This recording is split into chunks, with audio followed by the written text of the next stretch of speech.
Hi guys, Inessa and Mark here.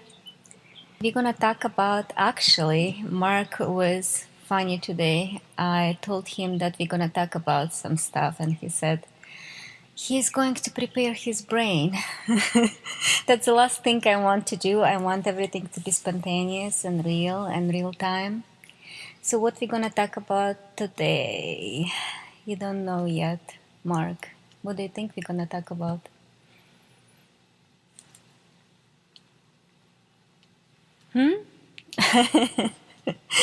All right, let's talk about life. Life. What did you imagine yourself when you to be like in the future? How did you imagine your life to be? From I imagine, from young age. I imagine that one day the star that my planet orbits would expand out and burn us all to a big crisp, so it wouldn't really matter what happened anyway. No, I want you to talk about you specifically as a person, as a human in this world, as having a human experience, being a human, being born into this world. As we know, we all have a human condition before we are born, even, or when we are born, whatever. I don't know. I'm curious about this actually. When do you think you're alive already, or you have that, Well, that's a philosophical question. Some people would say it's an ethical or a moral or a theological question, but the scientific answer would be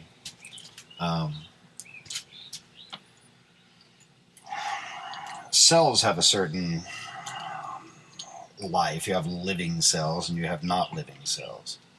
But what cells do not possess is a neural network.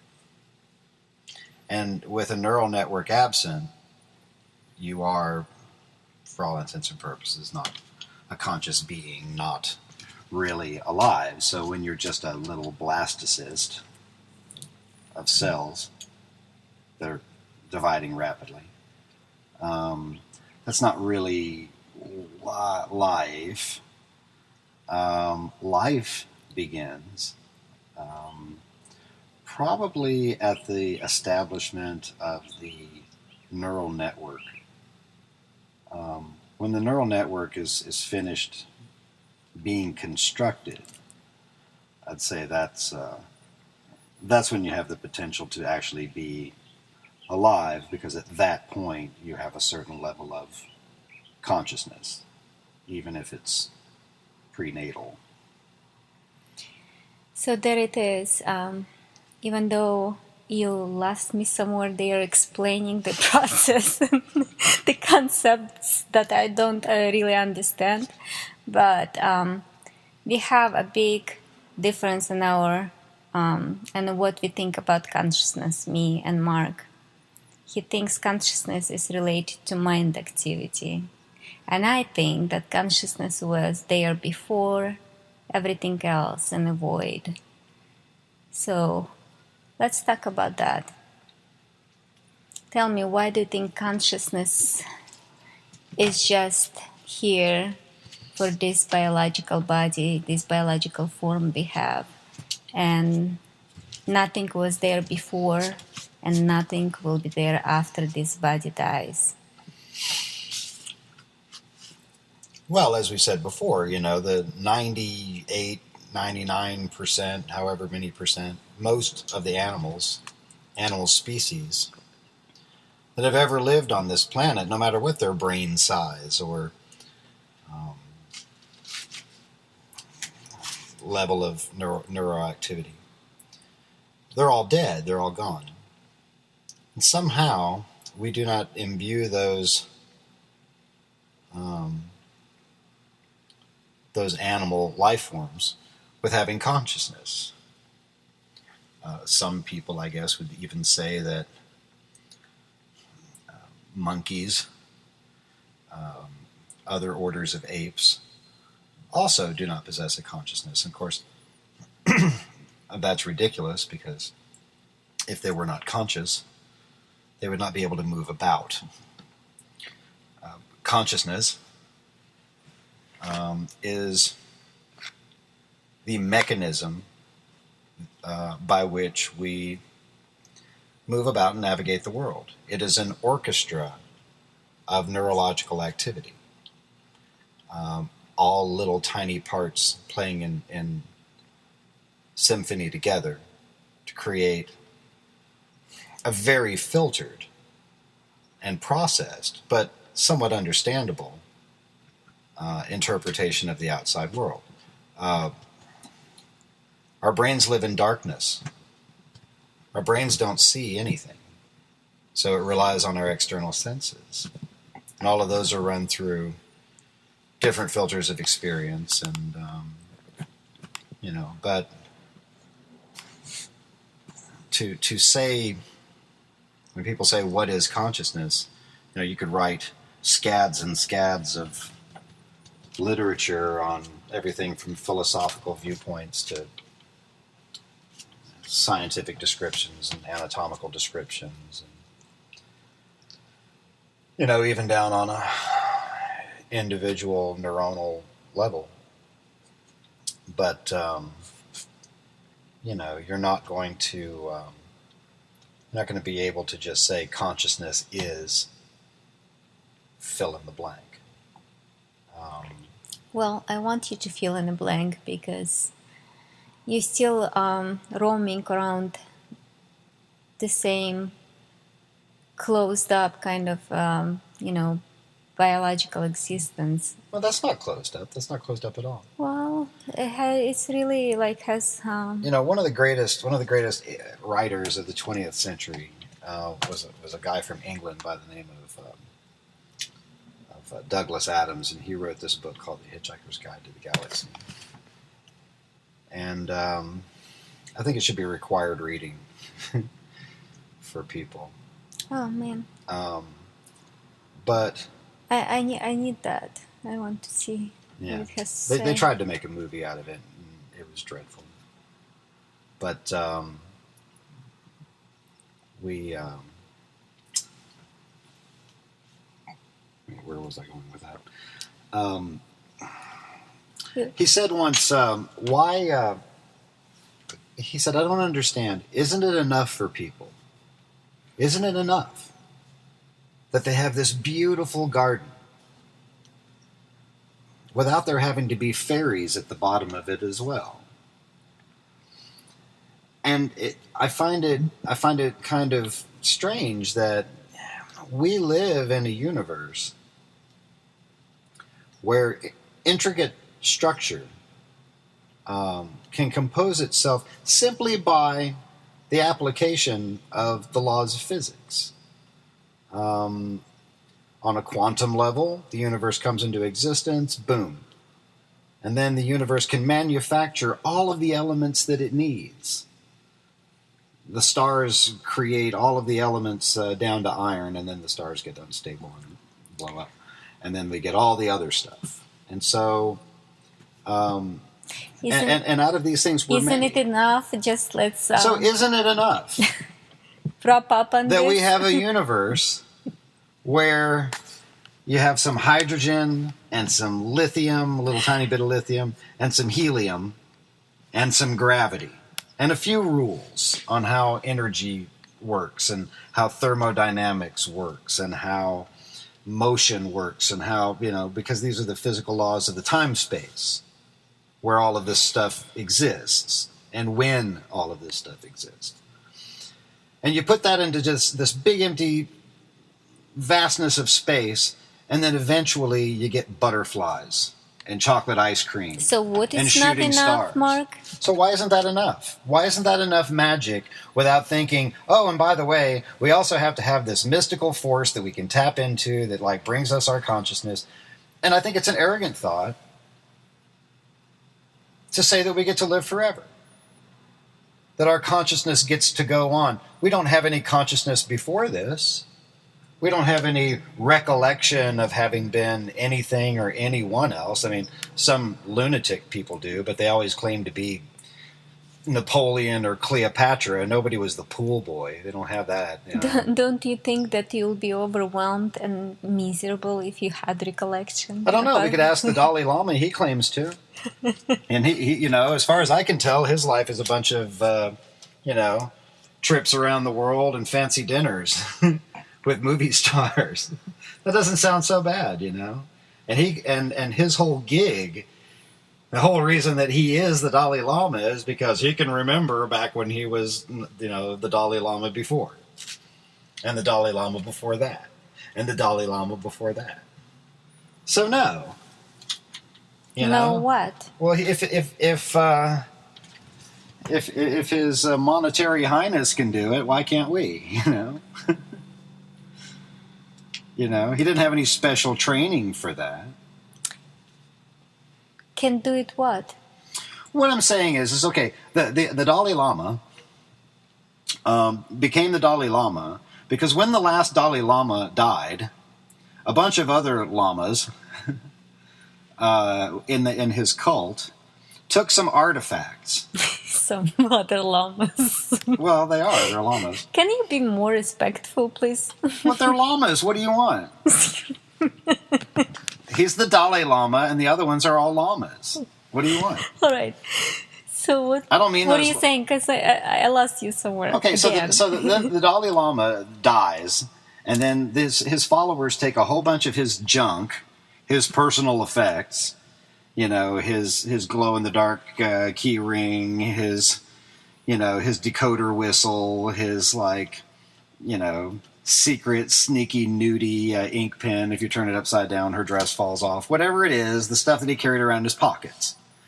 And they would take it around the countryside and find recently, or children who were born right around the time that he died. When they're like, 5 or 6 years old.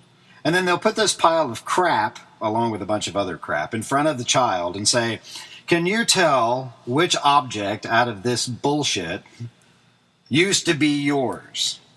And if the child reaches for the proper object, of course it's the next Dalai Lama. Oh my God. That's how they do it. And then they take him, and the parents are glad, because they're, that's just more yak butter they don't have to feed some child that they probably are struggling to feed anyway. And he's going to become the world's most, or one of the world's most rich holy men. And off he goes. But then he's trained to remember these things that he's supposed to. Don't you remember that? Well, not really. Well, that's what happened. Oh, well, now I remember it.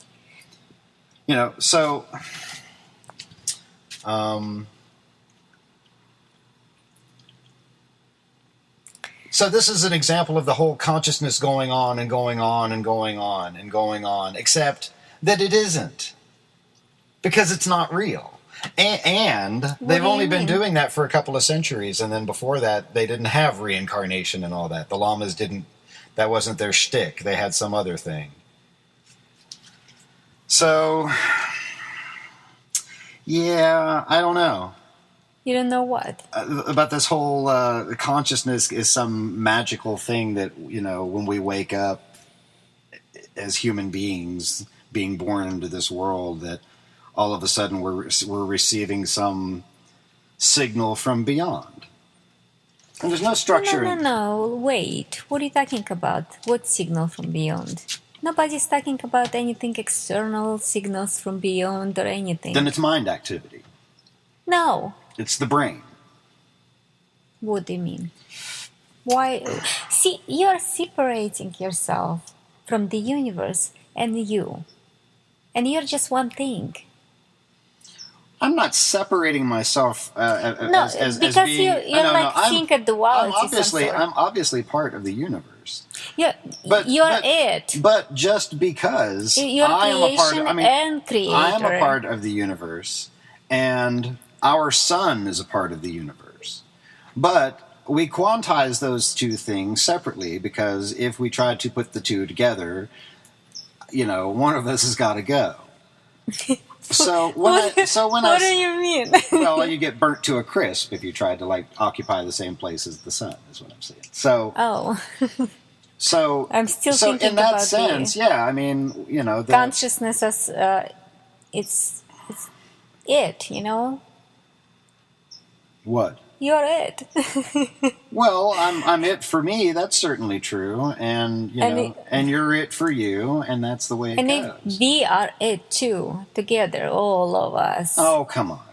Come on. You're trying to you're trying to tell me that some of the yabos walking around this planet. What is yabos? The semi-evolved simians from the flyover states and those kinds of yo-yos. You're trying to tell me that a whole bunch of those people are actually these intricately connected consciousnesses, even though their entire existence is crass and base and animalistic and based on conspicuous consumption and idiocy. Yes, unfortunately, I have to break I don't it buy to that. you. I have to. I don't buy that. No. Don't get so upset, but No. we are mixing. Mixing We are all mixed up. We are one. You are not separate from anybody else, and they are not separate from you. Even though you want to match or not. So again, you're talking hive mind. You're talking about some network of consciousnesses linked together. That's not how it works. Oh no? No. Well, then explain me how that works. Guys, we're gonna be back.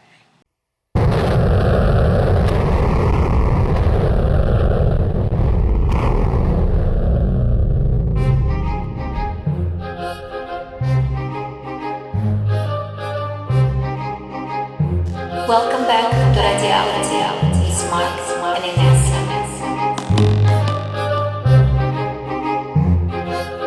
Hi, we are back, and we didn't kill each other yet. So, Mark, why do you have a problem of being in the same pool as everybody else? What do you mean? You just said a few minutes ago that you don't believe that if the consciousness existed and you consciousness and everybody else is consciousness and and all of us is one, the whole, then you don't like that idea because it's like you are becoming a part of everybody else. No, what I'm saying is that if that was the case, the distribution is completely uneven. That's what I'm saying. You mean in terms of intelligence and just not even intelligence? What is it? Just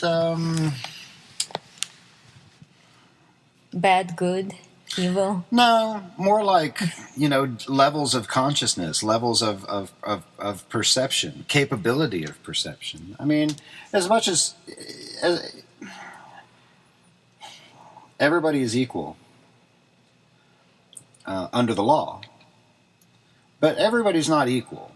We know that. I'm not equal to an Olympic runner. I couldn't run, if I was being chased by dogs, maybe. So on that level, it's a nuance. I'm not equal to that person. Now, we have the same rights and whatever. Well, it depends what perspective you we have the same, what do you mean by being equal, how you categorize that, and what you measure So the by. same thing goes for any other neurological function. And let's face it, not everybody is the same when it comes to the capability to process information, to analyze it, to draw abstractions, to think rationally, to think critically. This capability can be learned by certain people and by probably most people, but it's sadly neglected. So we're not. Everybody's not equal on a conscious level. Merely being conscious. That's not what we were merely talking being about. Conscious. If a person is conscious, Mark. Yes. Can you ever listen? No. I am saying that we weren't talking about being equal or anything like that. We were talking about balancing each other, just being part of all if you're asserting in the same that time, consciousness, simultaneously. if you're saying that there's one consciousness and we're all tied into it, then it would be difficult to explain, except on a biological level, on a human frailty model, why the distribution of that consciousness is not universal. Why is the distribution of consciousness, if we think that there are levels of consciousness and there are even people that might even be, enlightened, let's call it that, if there were such people. Although I think a lot of that's nonsense. Well, what do you mean by enlightened? Well, let's stay on topic because we're going to drift for a while if we don't. Okay, because so, it's a deep question. Actually, we should talk about the enlightenment. Okay, and so what that means. It probably, it would make people really, really angry. And it will make people really angry to find out that, when...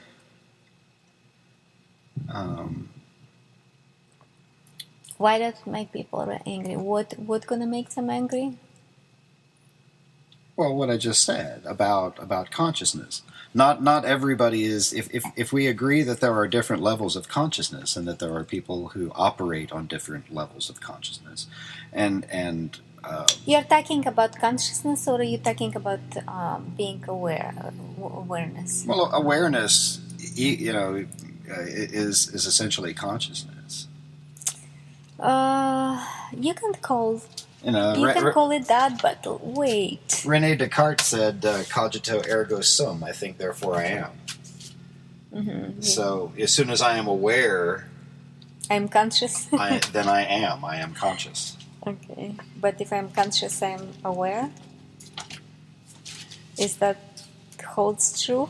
Well, for a level of awareness, for a degree of awareness, yes. I don't know. All these words just confuse me sometimes because we use awake, we use enlightened, we use aware, we use conscious, and I'm drowning in these words, and I still can't tell you what I mean by saying that you are aware, but you're consciously aware of who you are, which is you, consciousness. And there's no separation. There is no separation anywhere. A separation between what? And you hate that you can be a whole of the whole, the totality of all the individuals, or in human body, or actually the existence, the universe, the totality of things, and you don't like that because you think that because they are lower, that some beings are lower than your level is, and that offends you. And you resist. You resist to. I don't think it. You resist to look deeper into that. I'm not saying that it offends me. No, you resist to look deeper into that because you. There's nothing to look deeper into. You're offended. You're offended. You don't like that, and that's why you're arguing with the. That. No, I'm arguing with it because what you're describing is fantasy. This is not a fantasy. Come on, you know that. There was if you really feel it over here. Just go inside of you. If you feel it, and you know it, you just know it not on biological level, not on psychological level.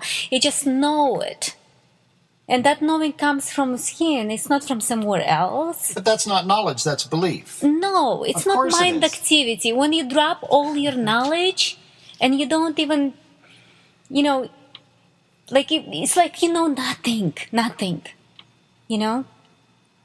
Then you feel that essence, that life inside of you burning, like flowing, not burning, flowing, but flowing endlessly.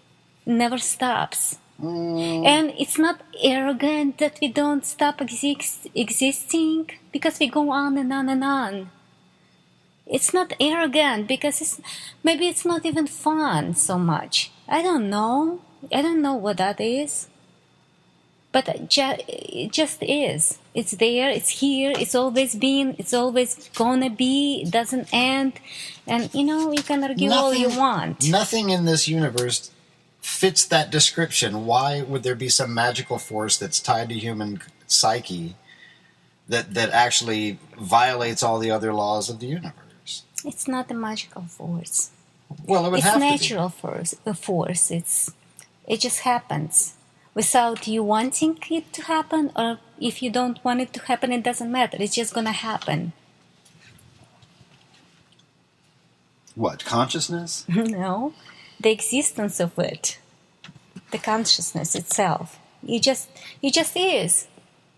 You're it, and you exist, whether you want it or not, and it never stops. You can call it bad or good; it doesn't matter.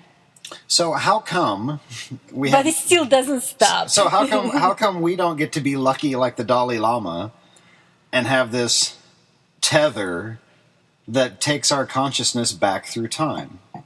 And if that's the case, you're talking about something else, not consciousness, because you're not saying you think this is something else. You're separating yourself from it, and then you're wandering along biological levels, psychological levels, all those levels that you can collect and put in a formula. But those are the only levels there are. No. Everything else is the magical fairy tale level and the Lollypop Kingdom level. Guys, I think I'm going to get a lollipop or something because this guy is driving me crazy. I'll see you next time. Thanks for listening with Ines and Mark.